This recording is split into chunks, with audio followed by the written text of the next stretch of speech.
Now it came about after these things that God tested Abraham and said to him, Abraham.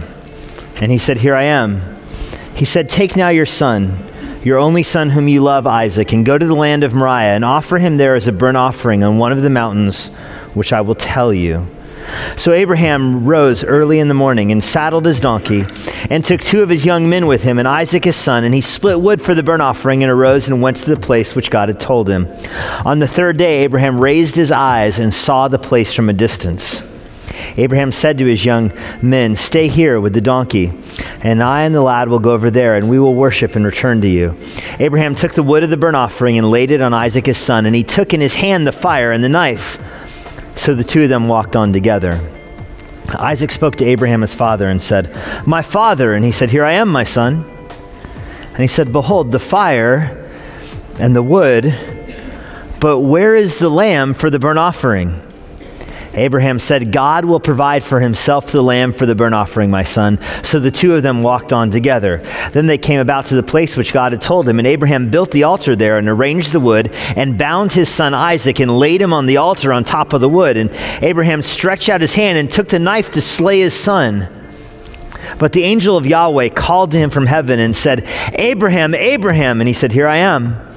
He said, do not stretch out your hand against the lad. Do nothing to him, for now I know that you fear God, since you have not withheld your son, your only son, from me.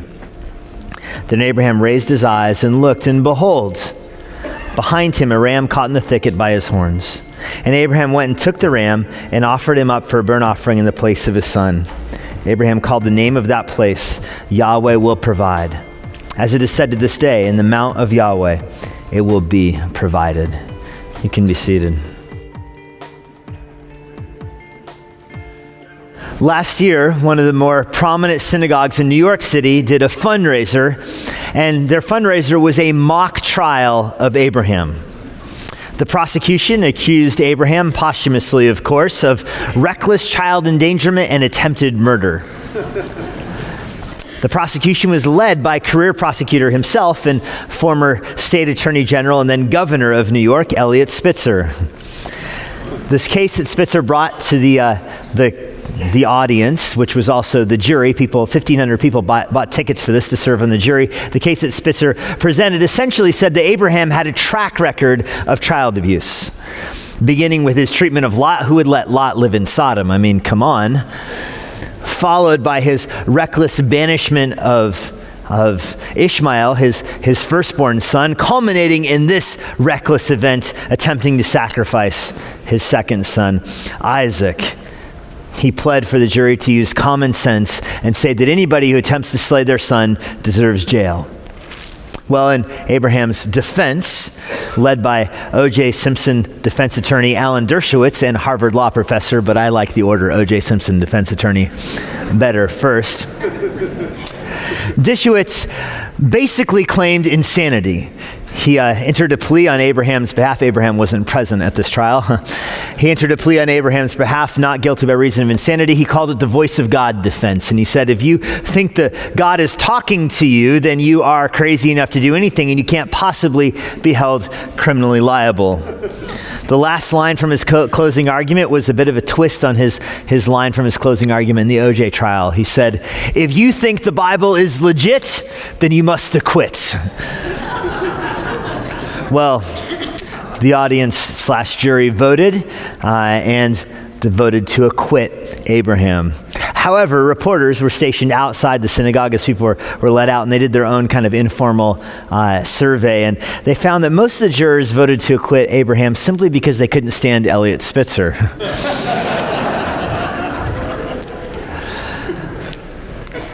What do you do with this story? I mean, it must be said that there is nothing else like this in the Bible. There's no other story like this in the Bible. Never does God command someone to sacrifice their son. I mean, what do you do with this story? What point is the story teach? I mean, why would God do this? You know, one way to approach a story, I think the way many evangelicals do, is they simply say, this is in the Bible to teach you about a test of faith. It's about a test of faith, nothing more. Don't go beyond that. You'll even find some evangelicals that say, this probably didn't even happen. This story is here as kind of a picture, an illustration of the importance of faith in God. And there's a big problem with saying that this story didn't happen. I mean, it doesn't solve the problem. Al Mohler, president of Southern Seminary, kind of mocks those interpretations by saying, look, if you say the story doesn't happen, you have a big problem in that the story is still here. It's still looking at you from the pages of the Bible. It sticks its head up from the pages of the Bible and demands that you do something with it. I mean, it's almost worse if it didn't happen, right? Who would invent a story like this? This made the 19th century Catholic theologian Kahn say that this is a story invented by a group of people that are addicted to self-loathing, and it feeds their self-loathing, and it's about their self-loathing. Kierkegaard said that this story teaches you the danger of thinking that you can hear from God. The old philosopher Kant said that this story teaches you that God doesn't confine himself to our concept of morality, that God intentionally chooses something that's immoral and does it to make a point that morality doesn't bind him. I think those are all kind of outrageous interpretations of this passage, but nevertheless, you're still forced to answer the question, what do you do with this story? Here it is, with all of the commanded sacrifice and everything sitting there right in the pages of your Bible to deal with. And it's not sufficient to say this is just an illustration of a test of faith. There's lots of tests of faith in the Bible, right? I mean, Noah was told to build an ark, and he built the ark in a world where it had never rained or flooded. That's a test of faith. Or what about Moses? Moses in front of him has all the Jews that are revolting against him, ready to overthrow his leadership. Behind him, he has all of the Egyptian army flooding in to attack him. And the Lord tells him, stand your grounds.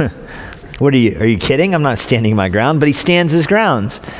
And then as the night wears on, the Lord has him turn around and hold his hand out over the water. And all night long, the Lord dries up the water and spreads out the sea for him. That's a serious test of faith.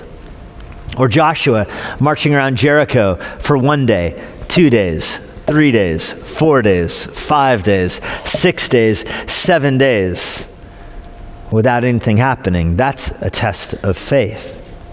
Or Gideon with a horribly outnumbered army, 30,000 against 300,000, and he was forced to water down his army. He was forced to water down his army, Gideon was, for the two of you that are familiar with the book of Judges. And his army was eroded from 30,000 down to just a handful of people. That's a test of faith. Those are all tests of faith, but they are nothing compared to this. I mean, it's almost not even fair to tests of faith to put this in the same category as that. Abraham was told to go sacrifice your son. And what do you do with that? Well, it would be impossible to do anything with it, I think, if it were not for verse 1. Now, it came about after these things that God tested Abraham and said to him, Abraham. But notice that phrase, God tested Abraham. So you have at the very beginning of this story, your ground rule here as you enter into the story is that God is doing this as a test. That lets you know a little bit of the way this is going to play out. That Abraham is not going to actually sacrifice Isaac, although it's what he's commanded to do, because it was given to him as a test. You have another thing working in your favor here as you try to wrestle through the story. It was written by Moses. Moses is the author of Genesis, and Moses, when he wrote Genesis, Moses was a descendant of Isaac. Isaac, at this point in his life, did not have any children yet. So by the very virtue that Moses wrote this, it lets you know that Isaac survived this. Otherwise, there would be no Moses. So you know a couple things. You know that God is testing Abraham, and that Moses, when he writes this, knows that Abraham survived. And all the Jewish readers of this, when they first received the book of Genesis, would also have known that Isaac survived, that Abraham did not slay his son. But you don't know how, and you don't know why. But more importantly, you don't know what is God doing. Why would God ever command somebody to do something like this? I think he did it for a basic reason. This is done to teach Abraham. This was done to teach Abraham. It was done to be instructive to him. It's couched here in the language of a test. It was a test to him, but I mean, if you've ever taught before, you understand that tests can sometimes be used to teach. And if you're a student, you hold on to that truth when you haven't studied for the test. I hope I learned a little bit from this. This is done as a test to Abraham, but more than testing him, it's done to teach him. What is it supposed to teach him? It's supposed to teach him about the nature of the gospel. This story becomes a picture of a gospel sacrifice, and that's going to be our outline this morning. 6 ways the call of Abraham, the voice of God summoning Abraham, 6 ways that the call of Abraham prepares us for the gospel. 6 ways that this command to sacrifice Isaac prepares us for the gospel. The way it would have prepared the Jews for the gospel. The way all the way back 2,000 years before Jesus Christ, when this happens, it prepared Abraham and it prepared his descendants. It prepared the recipients of the law, of the first 5 books of the Bible. It prepared all of those people to eventually receive and believe the New Testament. That's what this is doing here. It's presenting a picture to them all the way back with Abraham of the gospel, so that when the gospel transpires, when Jesus comes as sinless God in human flesh and lives a sinless life and is killed for our sins and resurrected from the grave 3 days later, that you're prepared just based on the book of Genesis. You're already prepared for it. You know what's coming. You have a category in your mind, or we're going to talk about 6 different categories in your mind, ready to receive the gospel of Jesus Christ based solely just on this chapter. And I think much of the book of Genesis operates like this, but it's especially clear in this chapter. Already by chapter 22, we've learned a lot about Abraham. We've learned that when God calls, Abraham answers. God called Abraham back in chapter 12 to leave his family, leave his life, leave everything he owns, just leave it all behind and go to a place he didn't know that God was going to show him. And Abraham obeyed. And at that moment, Abraham was justified by faith in God. He had placed his faith in God's sovereignty. He'd placed his faith in God's word, the veracity of God's commands. And by faith, he received the promise of God. He was declared to be righteous based upon his faith, and he obeyed and followed God. He went to a new land. Once there, God made a covenant with him. God made a covenant with Abraham where Abraham's offspring would be innumerable. He would have a whole nation from him. There was no Jews at this point. It was just Abraham. And God made a deal with Abraham that Abraham would populate the whole Jewish nation. This was an unconditional covenant. Most covenants have a 2-party involvement. 2 people agree, but not in this case. God put Abraham to sleep when God made the covenant. When God ratified the covenant by splitting the animals in half, normally both parties would walk through the split animals. Not in this case. In this case, Abraham was asleep. God did it himself to demonstrate that God was going to keep his promise to Abraham no matter what. So we're already prepared for that. God calls Abraham again, and Abraham listens again, and we're all prepared for this. God tells Abraham, you're going to have a child, and we're prepared for that.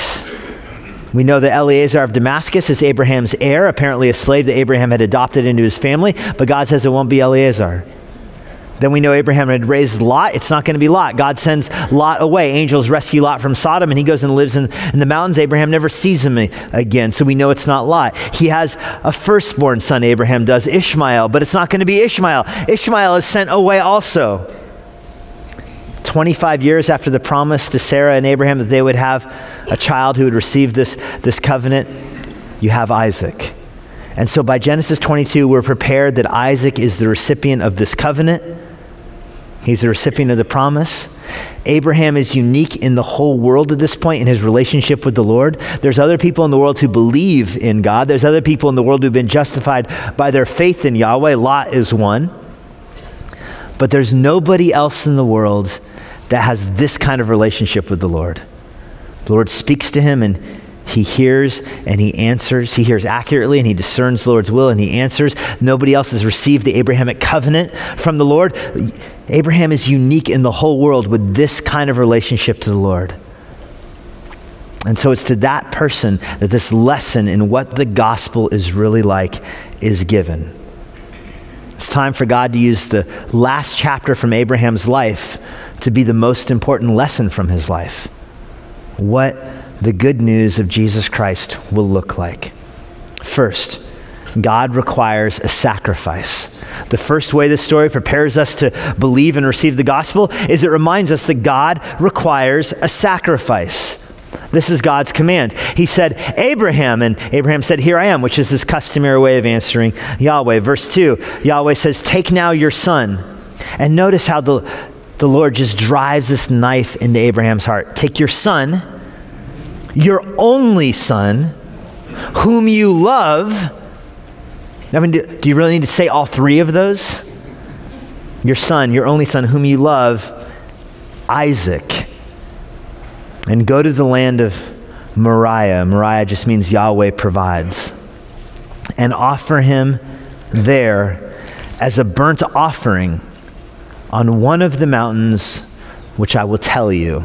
This is the command, and this is a reminder to us and a reminder to Abraham that God requires sacrifice. This is all over the book of Genesis, but it's worth reminding us of it again, that the Lord made the world in such a way that there is the necessity for a blood sacrifice for sin.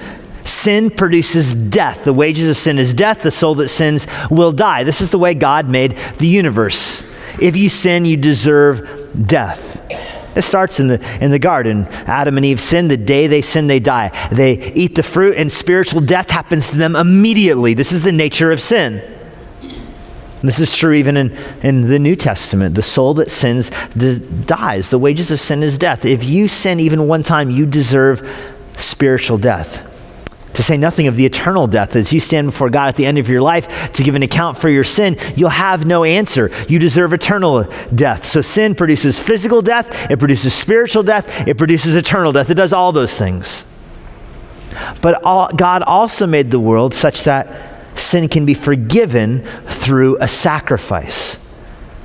Why a sacrifice? Because it demonstrates that sin produces death. Adam and Eve sin, they die spiritually, but God doesn't kill them physically at that moment, nor is he going to condemn them to eternity in hell at that moment, because a sacrifice dies in their place. The first thing Yahweh does when he comes to the garden after their sin is he sacrifices an animal. It propitiates his wrath. God's wrath is seen in the animal, not in Adam and Eve. So Adam and Eve can live because the animal died. This is the basic way the world works. We live in a world with physical laws. You drop something, it falls. With natural laws. Dogs bark, cats meow. You drop a rock, it falls. Dogs bark, cats meow, and sin produces death. And beyond that, sin can only be forgiven through the shedding of blood. Abel understood that, and so when he sinned, he offered a sacrifice. Cain refused to understand that, did not offer sacrifice, was rebuked by God, and then apparently offered his brother as a sacrifice. And he was banished. He had no relationship with God again the rest of his life because he refused to have a relationship with God through a sacrifice. Listen, there is no way to God except through a sacrifice. God requires sacrifice for sin. That's true for everybody. And listen, the point here is it's true even for the person in the whole world who has the closest relationship with God. There are no exceptions to this. Even if you have a relationship with God through faith, God still requires sacrifice. Abraham has been called out from Ur. He's had his name changed. He's had a covenant made with God. He's had his family grown now to his second son, and he's prospering, and he still has to bring a sacrifice. This is Gospel 101, that God demands a sacrifice. Blood must be spilt to propitiate God's wrath against sin. This is true all over the book of Genesis too. It doesn't just end with Abel. When Noah goes on the ark, he brings the animals 2 by 2, right? Sort of. He brings many of the animals 7 by 7. Why? I mean, he's pressed for space. Because when the flood is over, he sacrifices a lot of them. Described in Genesis 6 and then again in Genesis 9. When he gets off the ark, he sacrifices the animals. It's a testimony that that part of the world hasn't changed. Even though the sinners have all been flooded, minus Noah's family, God still requires a sacrifice. This is the way the world works, and it's true even with Abraham. Second, the sacrifice he requires is an only son. The sacrifice he requires is an only son, and he just drives it home. Take your only son Isaac. Now, Abraham had 2 sons. He had really 4 heirs, starting with Eliezer and then Lot. But then Ishmael was his actual physical son. But Ishmael was not the recipient of the covenant. It's not that God forgot about Ishmael's existence. It's that Ishmael does not receive the covenant. This is all covenantal language here. This is all about the covenant. In fact, the last part of chapter 22, which we didn't read, restates the covenant. I mean, this is covenantal language here. Ishmael is not part of the covenant. As far as God and Abraham are concerned in terms of the covenant, Isaac is the only son. The promise will go to him. And that is the sacrifice that God requires. Abraham, verse 3, rose early in the morning. He didn't procrastinate. I mean, if there was ever a morning to sleep in, this was it. If there was ever a morning to find something else to do, this was that morning. But he obeys immediately, instantly. He's not recalcitrant here. He obeys quickly. He gets up in the morning, saddled his donkey, takes 2 of his young men with him and Isaac, his son. He splits the wood for the burnt offering. He rose and went to the place of which God had told him. God demands he brings his only son with him. Now, before chapter 22, I'm sure Abraham might have even said this line to Isaac. He might have told Isaac, son, I love you more than anyone in the whole world, but I love God more than you. Isn't that a typical parenting line? Tell your kids, I love you so much, I love you more than the whole world, but I love God more than you.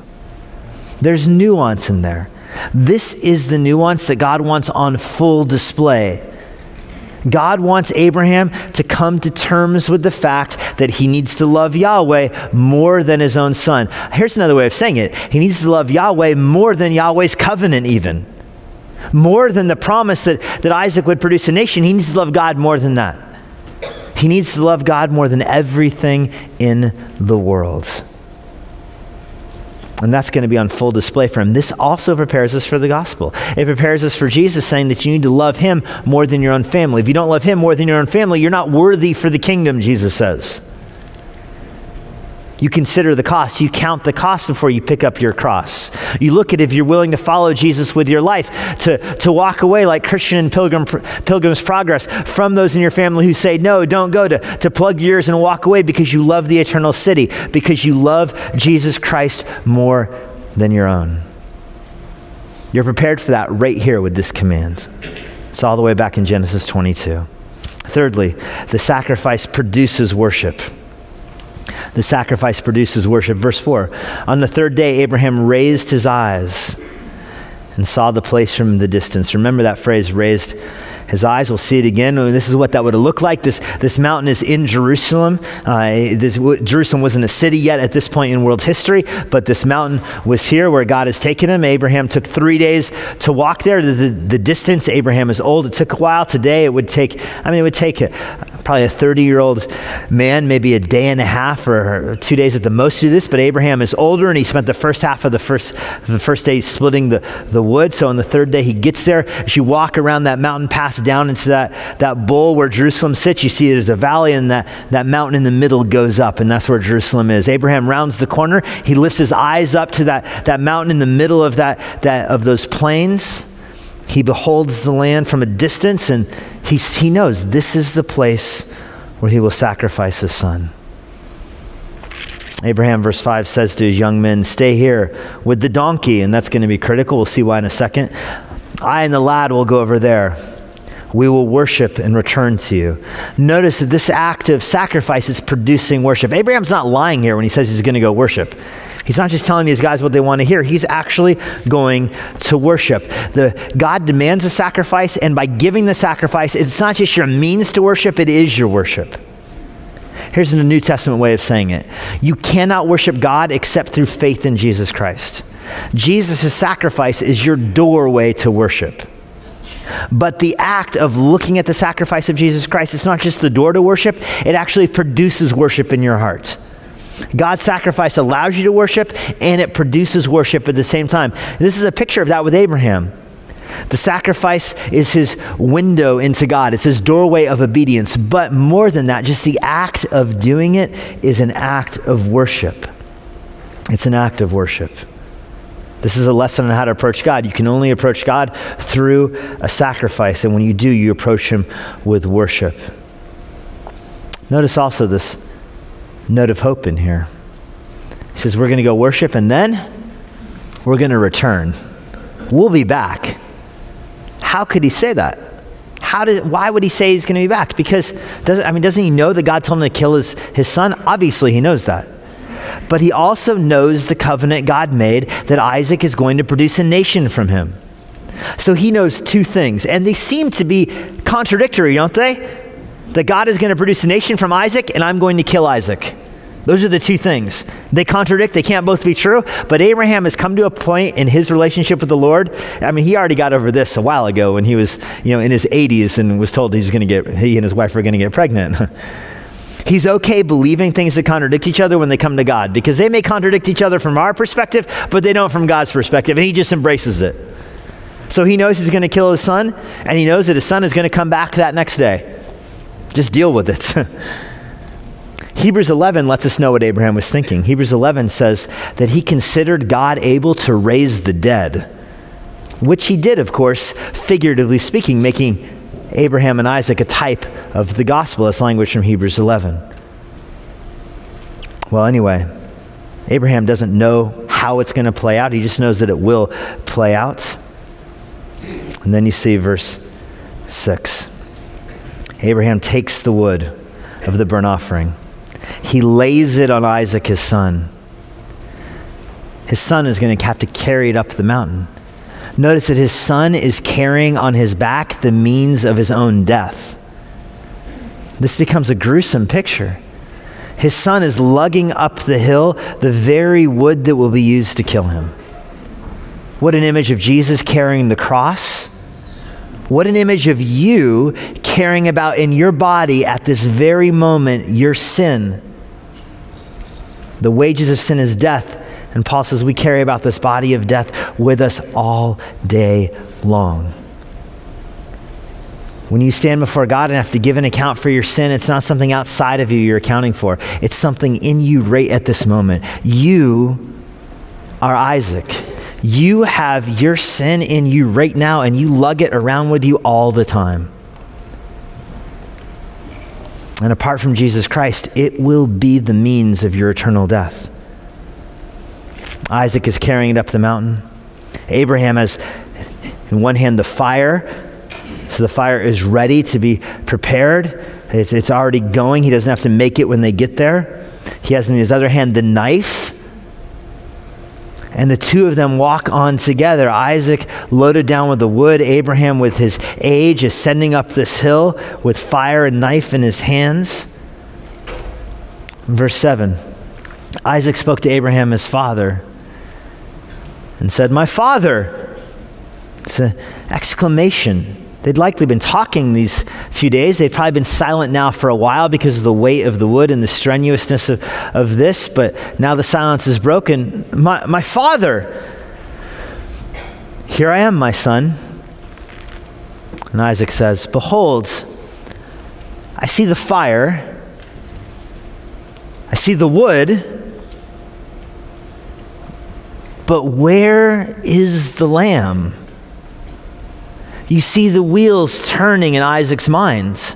This is a world that was familiar with child sacrifice. This is something Isaac would have been familiar with. The nations all around where they lived, they all sacrificed their children.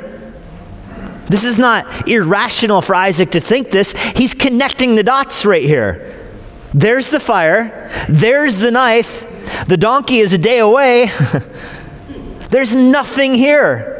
There's no slave to go get something. It's just you, me, the fire, and the knife, and you're doing the sacrifice. Has there ever been a more desperate question than this?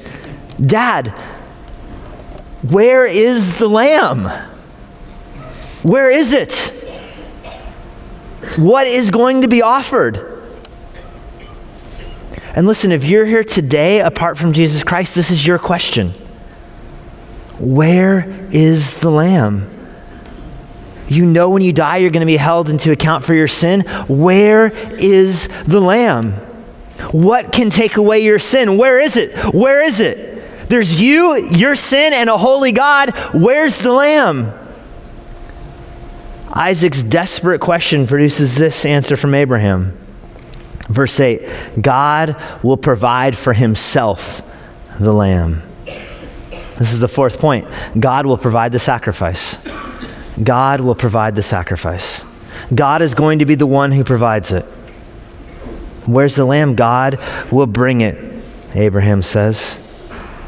God will provide for himself the burnt offering, my son. So the two of them walked on together.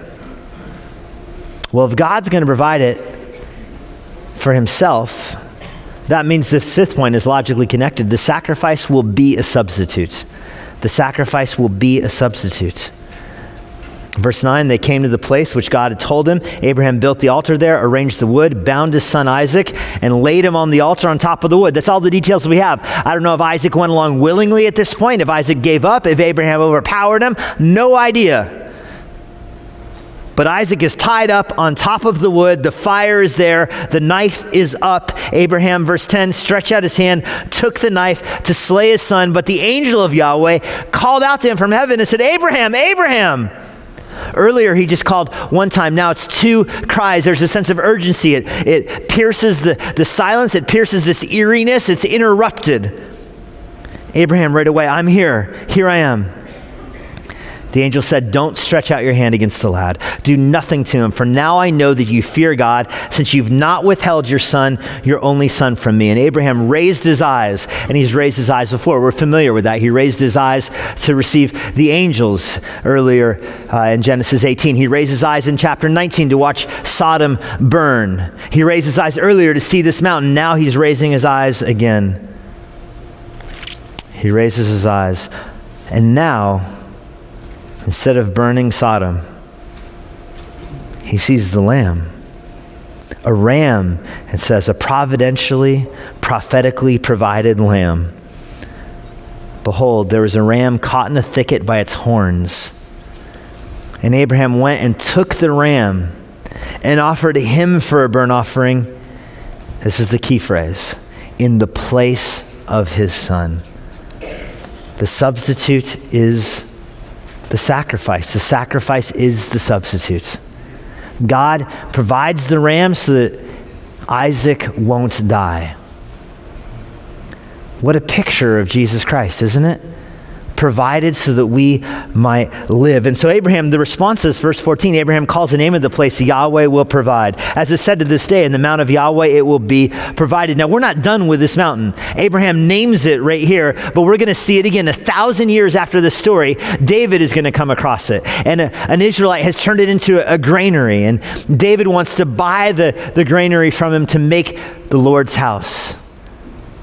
But the man says, I'll give it to you. And Abraham says, no, David says, no, it's only a sacrifice if it costs me something.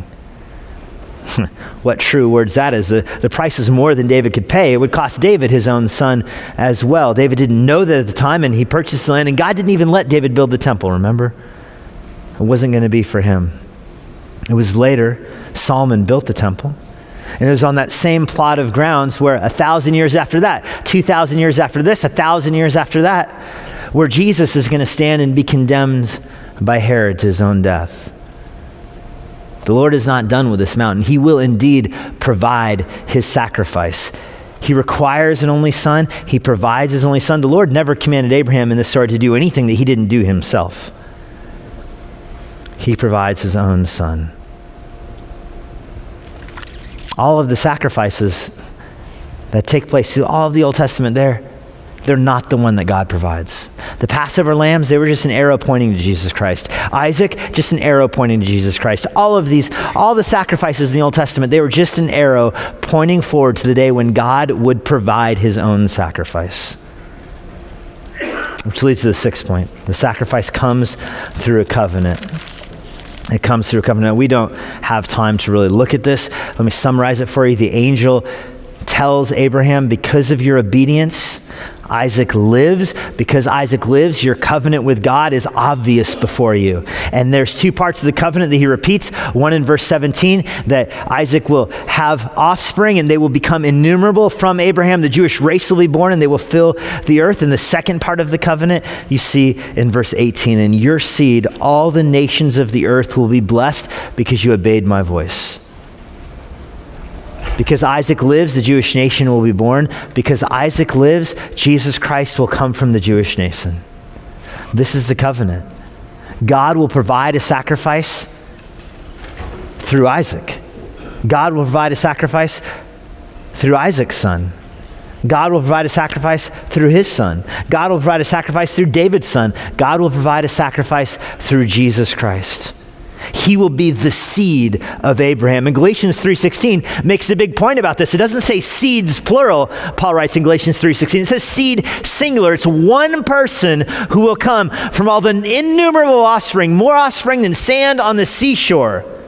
One of them, Paul says in Galatians 3:16, that will be the one whose foot crushes Satan in the head. It will be Jesus Christ who has the victory. He is the covenantal fulfillment of this promise. And that transitions you from the Abrahamic covenant to the new covenant. When God provides Jesus Christ, he is the Lamb who takes away the sin of the world. He is the new covenant.